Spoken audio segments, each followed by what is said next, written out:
Bismillahirrahmanirrahim. Assalamualaikum warahmatullahi wabarakatuh. Sahabat yang beriman, pengorbanan dan cinta yang diajarkan Sayyidah Khadijah radhiyallahu anha kepada Rasulullah layak kita jadikan pelajaran berharga. Sayyidah Khadijah benar-benar menjadi sosok perempuan hebat yang membuat Nabi tak kuasa menahan air matanya. Dikisahkan dalam sirah Sayyidah Khadijah, suatu ketika Nabi Muhammad SAW pulang dalam keadaan sangat letih dari medan dakwah. Ketika hendak masuk rumah, Khadijah biasanya menyambut beliau berdiri di depan pintu. Ketika Khadijah hendak berdiri menyambut suami tercinta, Rasulullah berkata, "Wahai Khadijah, tetaplah di tempatmu." Saat itu Khadijah sedang menyusui Fatimah radhiyallahu anha yang masih bayi. Rasulullah paham betul dengan kesetiaan Khadijah. Beliau takjub dengan pengorbanan Khadijah meskipun dalam keadaan lelah menjaga rumah tangganya. Meskipun dalam keadaan letih merawat anaknya, Sayyidah Khadijah masih menunjukkan kesetiaannya kepada sang suami walau dengan hal yang sederhana. Bahkan seluruh harta bendanya diberikan kepada Nabi SAW demi perjuangan Islam. Bahkan lebih dari itu, jiwa dan raganya diperuntukkan untuk Islam. Tidak jarang, Sayyidah Khadijah menahan lapar sambil menyusui putri tercintanya Fatimah, sehingga yang keluar bukan air susu lagi, tetapi darah yang masuk ke mulut Fatimah. Melihat Khadijah letih menyusui anaknya, Rasulullah mengambil Fatimah dan meletakkannya di tempat tidurnya. Kemudian Rasulullah berbaring di pangkuan sang istri karena kelelahan sepulang dari medan dakwah. Beliau pun tertidur di pangkuan sang istri. Ketika itulah Sayyidah Khadijah dengan belayan kasih sayangnya membelai rambut Rasulullah. Tak terasa air mata Khadijah Al-Kubro menetes mengenai pipi Rasulullah. Nabi SAW pun terjaga. "Wahai Khadijah, kenapa engkau menangis?" tanya Rasulullah. Kemudian Rasulullah melanjutkan perkataannya. "Adakah engkau menyesal bersuamikan aku? Dahulu engkau wanita bangsawan, engkau mulia, engkau hartawan, tetapi hari ini engkau telah dihina orang. Semua orang telah menjauh darimu. Seluruh harta bendamu habis. Adakah engkau menyesal bersuamikan aku Muhammad?" Khadijah Al-Kubro berkata, "Wahai suamiku, wahai Nabi Allah, bukan itu yang aku tangiskan. Dulu aku memiliki kemuliaan. Kemuliaan itu aku serahkan untuk Allah dan Rasul-Nya. Dahulu aku memiliki kebangsawanan. Kebangsawanan itu pun aku serahkan untuk Allah dan Rasul-Nya. Dahulu aku memiliki harta kekayaan. Seluruh harta kekayaan itu aku serahkan untuk Allah dan Rasul-Nya. Wahai Rasulullah, sekarang ini aku tidak memiliki apa-apa lagi, tetapi engkau masih terus memperjuangkan agama Islam.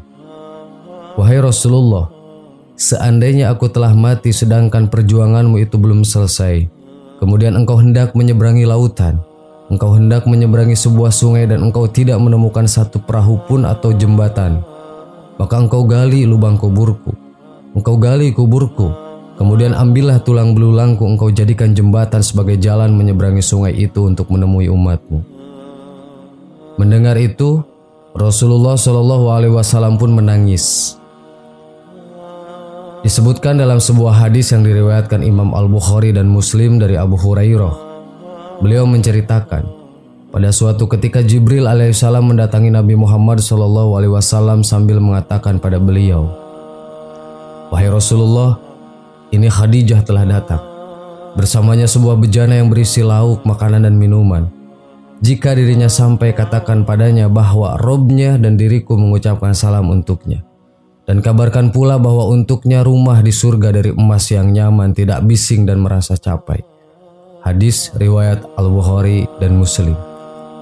Rasulullah SAW bersabda, "Sebaik-baik wanita penghuni surga adalah Khadijah binti Khuwailid, Fatimah binti Muhammad, Aisyah binti Muzahim istri Fir'aun, dan Maryam binti Imran."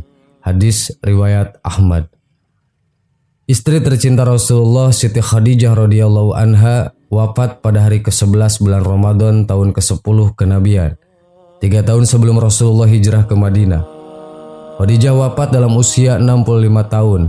Saat itu Rasulullah sekitar 50 tahun. Sahabat yang beriman.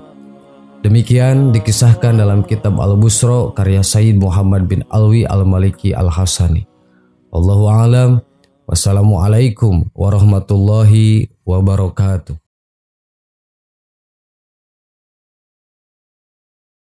Bismillahirrahmanirrahim. Assalamualaikum warahmatullahi wabarakatuh. Sahabat yang beriman, di suatu hari raya Rasulullah Shallallahu Alaihi Wasallam keluar rumah untuk melaksanakan sholat Idul Fitri. Sementara anak-anak kecil tengah bermain riang gembira di jalanan.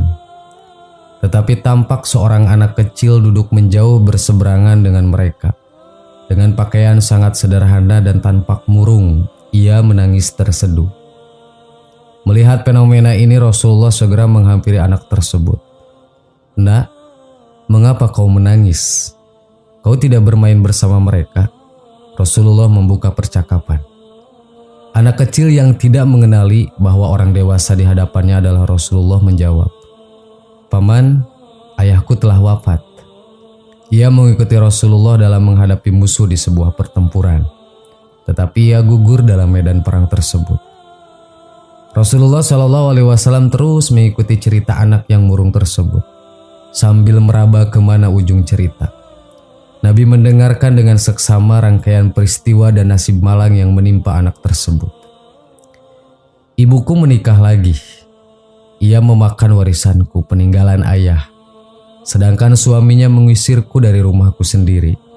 Kini aku tak memiliki apapun. Makanan, minuman, pakaian, dan tempat tinggal. Aku bukan siapa-siapa. Tetapi hari ini aku melihat teman-teman sebayaku merayakan hari raya bersama ayah mereka. Dan perasaanku dikuasai oleh nasib kehampaan tanpa ayah. Untuk itulah aku menangis." Mendengar penuturan ini, batin Rasulullah terenyuh. Ternyata ada anak-anak yatim dari sahabat yang gugur membela agama dan Rasulnya di medan perang mengalami nasib malang begini. Rasulullah segera menguasai diri. Rasul yang duduk berhadapan dengan anak ini segera menggenggam lengannya. "Nak, dengarkan baik-baik. Apakah kau sudi bila aku menjadi ayah? Aisyah menjadi ibumu, Ali sebagai paman, Hasan dan Husain sebagai saudara, dan Fatimah sebagai saudarimu?" tanya Rasulullah. Mendengar tawaran itu, anak ini mengerti seketika bahwa orang dewasa di hadapannya tidak lain adalah Nabi Muhammad SAW. "Kenapa tak sudi ya Rasulullah?" jawab anak ini dengan senyum terbuka. Rasulullah kemudian membawa anak angkatnya pulang ke rumah. Di sana anak ini diberikan pakaian terbaik. Ia dipersilahkan makan hingga kenyang. Penampilannya diperhatikan lalu diberikan wangi-wangian. Setelah beres semuanya, ia pun keluar dari rumah Rasulullah dengan senyum dan wajah bahagia. Melihat perubahan drastis pada anak ini, para sahabatnya bertanya, "Sebelum ini kau menangis, tetapi kini kau tampak sangat gembira." "Benar sahabatku, tadinya aku lapar, tetapi lihatlah sekarang tidak lagi, aku sudah kenyang. Dulunya aku memang tidak berpakaian, tetapi kini lihatlah, sekarang aku mengenakan pakaian bagus. Dulu memang aku ini yatim, tetapi sekarang aku memiliki keluarga yang sangat perhatian. Rasulullah adalah ayahku, Aisyah ibuku, Hasan dan Husain saudaraku, Ali pamanku, dan Fatimah adalah saudariku. Apakah aku tidak bahagia?" Mendengar sahabatnya, mereka tampak menginginkan nasib serupa. "Aduh, cobalah ayah kita juga gugur pada peperangan itu sehingga kita bisa diangkat sebagai anak oleh Rasulullah." Waktu terus berjalan. Usia semakin bertambah. Kebahagiaan anak ini pun lenyap ketika selang beberapa tahun setelah itu Rasulullah Shallallahu Alaihi Wasallam meninggal dunia. Meratapi kepergian ayah angkat paling mulia ini, ia keluar rumah seraya menabur debu di atas kepalanya. "Celaka, sungguh celaka. Kini aku kembali terasing. Aku bukan siapa-siapa lagi. Aku kini menjadi yatim, sepi," katanya terisak. Sayyidina Abu Bakar As-Siddiq yang menyaksikan anak ini segera memeluknya. Sayyidina Abu Bakar kemudian mengambil alih pengasuhnya. Sahabat yang beriman, itulah kisah pilu Nabi Muhammad dan anak yatim. Wallahu a'lam. Wassalamualaikum warahmatullahi wabarakatuh.